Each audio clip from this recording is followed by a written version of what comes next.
आपल्याला गाजराचा हलवा बनवायचा आहे. त्यासाठी काय काय साहित्य लागतं बघा. अर्धा केजी गाजर घेतलेले, ते स्वच्छ धुवून आणि किसून घेतलेले आहेत.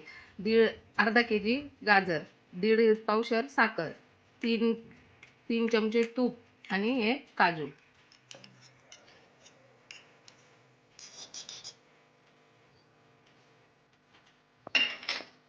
आपण टाकलं, चांगलं कढई गरम झाली की तूप चांगलं कडू द्यायचं. त्यानंतर आपण गाजराचा हलवा टाकूया तेलात.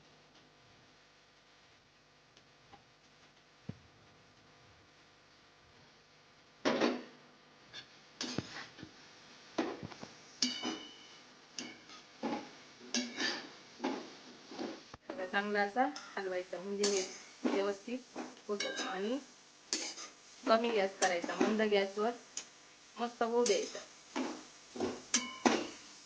आपण आता त्याला साखर टाकते.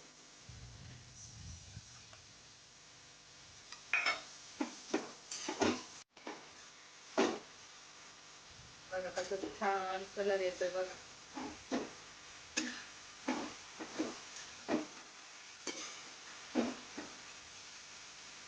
आपण हे काजूचे तुकडे केलेले, काजूचे तुकडे टाकले.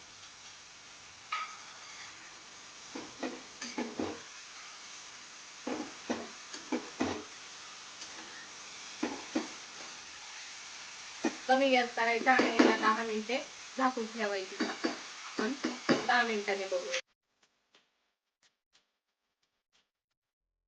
बघा आपला गाजराचा हलवा किती सुंदर झाला बघा.